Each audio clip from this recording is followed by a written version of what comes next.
racers slowed down by the rain as the Daytona 500 gets delayed. An in-state duel on the ice, the Panthers remain the Kings of Florida. And an anticipated rematch, the FIU women's basketball team looks unbeatable in their conference. All of this and more on The Sideline. Hello South Florida and welcome to The Sideline, the place where you get all the highlights for your South Florida sports teams. I'm Zeth Leon. And I'm Kamora Miller, and The Sideline starts now.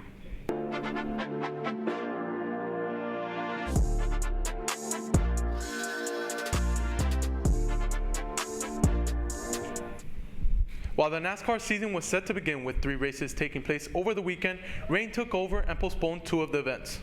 Sideline's Kenneth Bueno gives us the update ahead of the Great American Race today and how the forecast changed the schedule. The schedule for Saturday and Sunday was supposed to signify the start of the 2024 NASCAR season, but both the Xfinity Series opener and the running of the 66th annual Daytona 500 are postponed due to the threat of rain. Precipitation was the real winner over the weekend as weather held back most track activity on Saturday. But it didn't stop a small window of dryness to let the Xfinity Series run qualifying laps. An important race in itself against each other and the forecast. Yeah, I think I feel good. I feel like we brought a good car here. We just got to make sure we get through qualifying since we're one of the last cars. We're at the biggest chance of getting some rain and getting canceled, not getting to even do a lap. The qualifying session happened after Friday's intense NASCAR Craftsman Truck Series opener, one of 2 races completed in the dry. As 2023 winner Zane Smith made the move up to the Cup Series, it left the door wide open for Miami native and Cuban-American driver Nick Sanchez to pull away after a caution-filled race to get his first career win. Yeah, it's definitely cool. Even though it's not in my hometown, it definitely hits home, right? I've come to Daytona many times. It's in Florida. If you would have asked me, yesterday what winning at Daytona would have meant, I probably wouldn't have said a whole lot. And I'm pretty sure I've said that in an interview. And honestly, after winning, it's pretty surreal. You don't realize how important it is till you do win here. While the Cup Series ran practice laps earlier that evening, they could not stop the overwhelming weather from taking over and forcing them to pull in for the weekend. While the rain washed out any hope of running the 66th Great American Race on schedule, a historic doubleheader will take place today, starting with the United Rentals 300 at 11 a.m., followed by the Daytona 500 ready to take the green at 4 p.m. Reporting from the Daytona International Speedway, Kenneth Bueno, Caplin News. The MLS season kicks off Wednesday at Drive Pink Stadium as Inter Miami hosts Real Salt Lake at 8 p.m. Eastern Time. Inter Miami's big 3 of Luis Suarez, Lionel Messi, and Sergio Busquets will make their MLS regular season debut together. The team's next match will take place on the West Coast as they take on Inter co-owner David Beckham's former MLS team, the LA Galaxy, on the 25th. FIU baseball swung open their season this past weekend against Long Island University. Panthers filled the FIU baseball stadium to show their support for the exciting night. The game started with the lead for LIU, but the Panthers showed out towards the last innings to get the win. FIU would go on to mercy LIU in both games of the doubleheader on Saturday. Florida hockey clash this weekend as the Panthers travel to Tampa Bay to take on the Lightning. Florida got off to an electric start on Saturday, netting 4 goals in the first period. This would become the theme of the game as the Panthers would go on to score 5 more times before it was finished. Florida adds to their 5-game win streak after dominating the Lightning 9-2. The Panthers sit atop the Eastern Conference. They look to host the Ottawa Senators tomorrow. It was All-Star Weekend, and Sideline's got our very own All-Star analyst, Jamie Nunez, to join us. Jamie, we had some South Florida representation in this All-Star break.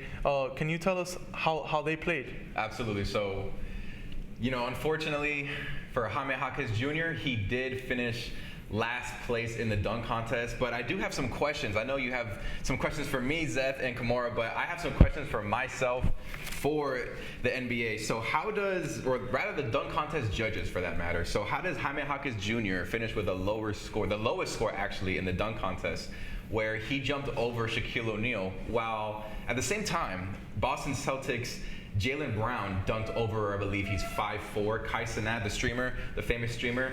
He dunked over 5'4" Kai Cenat, and he was also sitting down. Yeah. So not only do you dunk over someone who's below the normal height for the average male, but he was also sitting down, and that managed to get a higher score than Shaquille O'Neal. I just don't understand that. You think there's some Celtics bias in there? A little bit. There's got to be, right? I mean, so much Miami Heat hate in the media now. It's just like, what's going on now, Mm-hmm.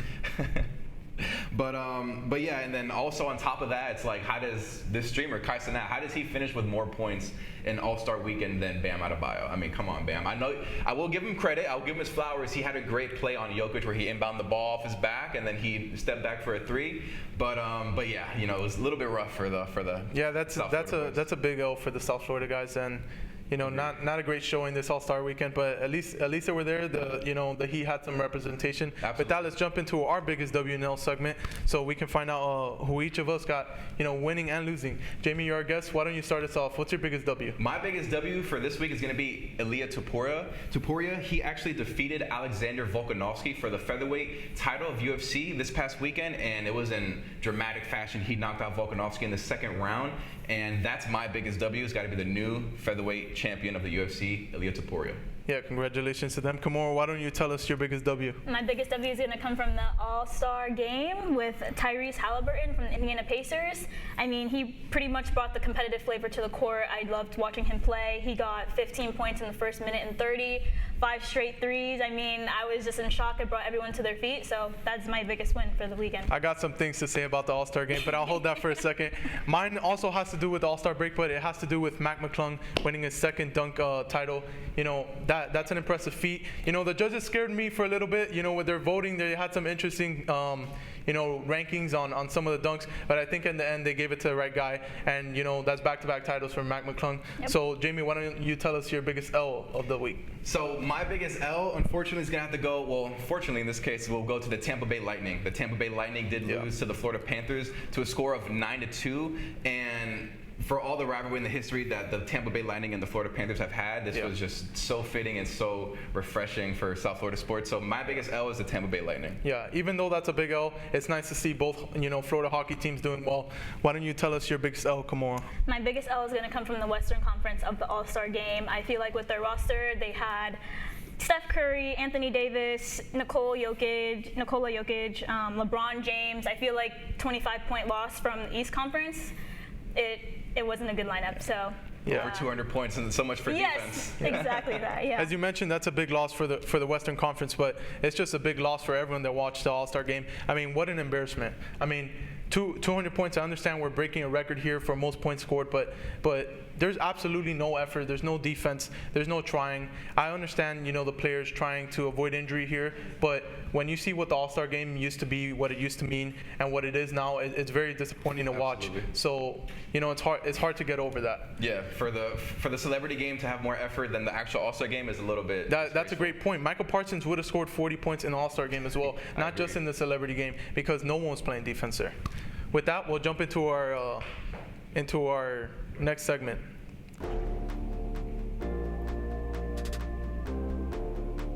The FIU women's basketball storming past the conference foe on the road to the Conference USA tournament. We'll take a timeout and see you after the break. I hope we can.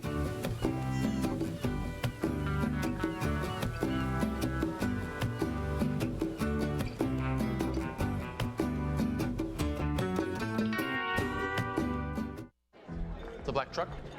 Hey, Christina from accounting. Yeah, hi. Hey, I used to date a girl named Christina. Oh, really? Yeah, and then she dumped me for my best friend. You want to see some photos of them that I took? I don't. I thought we talked about this, buddy. Buzz and overshared again? Yeah. Yeah. I'm gonna call a car. That's a smart idea. So yeah, I know, that's why I did it. Hey, you're gonna get back to the top of the mountain. Does that mean I'm gonna get back with Christina? No. Oh. No.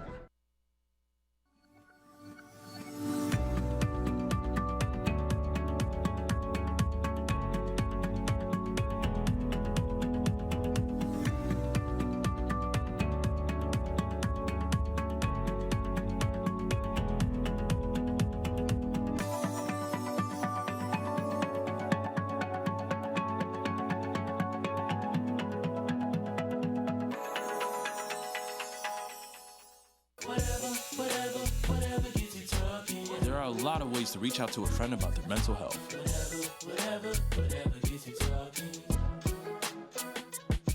Learn how you can help at seizetheawkward.org. Bill is a family man. He invests his money wisely and provides a good life for his children. Just one problem. He often opens emails from senders he doesn't know, and his computer is not password protected. One day, Bill checked his bank account and 94% of malware attacks originate from emails. Don't be like Bill. Take your cybersecurity seriously. I hope we can.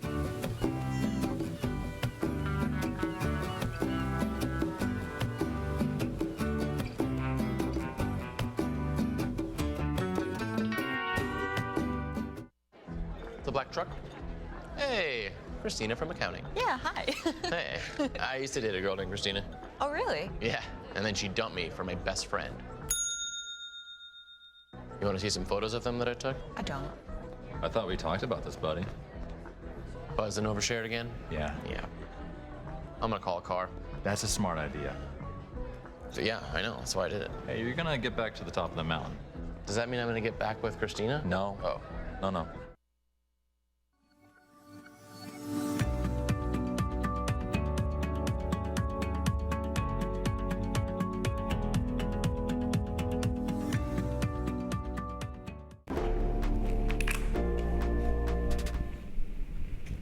The women's basketball team had a heated rematch this weekend at home against Louisiana Tech. Sideline reporter Anthony Cruz was baseline at the Ocean Bank. There was a tense atmosphere inside of the Ocean Bank Convocation Center today as the red-hot FIU women's basketball team hosted La Tech in a rematch. Now, these teams had previously faced each other earlier this month in what ended up being an improbable comeback for FIU on the road. However, now knowing the threat that this La Tech team imposed, FIU knew it would take a well-rounded effort to put them away. The Panthers' injuries in the front court did not shy them away from controlling the paint. Courtney Precker led the way in the post while Maya Kone anchored the defense. What held FIU back early on, though, was the team's sloppiness with the ball, coughing up enough turnovers to keep La Tech in the game. The Panthers' offense would finally click in the third, though.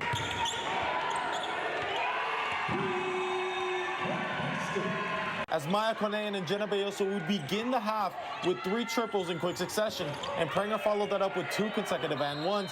FIU would go on to outscore La Tech 24-9 in the third and run away with the game. The final score was La Tech 51, FIU 68.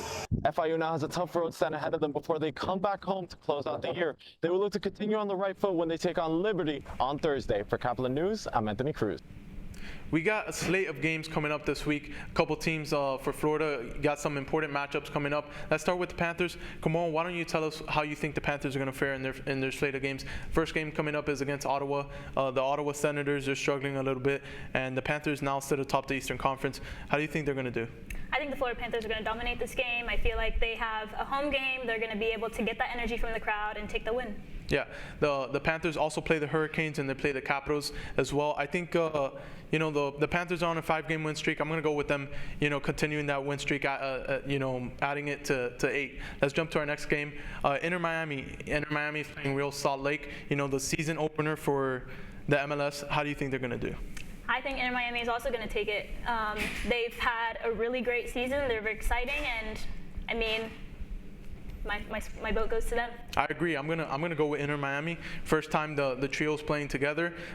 This kicking off the MLS season. I'm gonna go with Inter Miami to win. They also play the LA Galaxy this week. I'm gonna take them to win that game as well. Let's jump to the Miami Hurricanes. Miami Hurricanes have a tough matchup this week against number 9 Duke. They also play Georgia Tech. Both conference games. How do you think they're gonna do? I feel like this is kind of a tough one to say, but I think I'm just going to go with Duke. Their stats show that they're higher, and also they've just been having a record season. So I'm going to be going with Duke on that one. And then also Georgia Tech, Hurricanes might take the win on that one, I'll say. The Panthers are on a win streak. The Hurricanes are on a losing streak, and they're playing a very tough Duke team. I think that's going to be a loss. I don't think they have a chance really in that one. I'm sorry to say. But against Georgia Tech, I think they will bounce back. Just a reminder that if you want to keep up with updates, fun segments, and more from our crew, you can follow our Instagram for all things Sideline. Follow us at sideline.caplinnews. That's it for today. I'm Kimora Miller. And I'm Zeph Leon, my black eye. Don't worry, I'm fine, guys. It was an injury from, sporting event, but I'm okay. So make sure to tune in next week. Thank you for watching, and we'll see you next week on the sideline.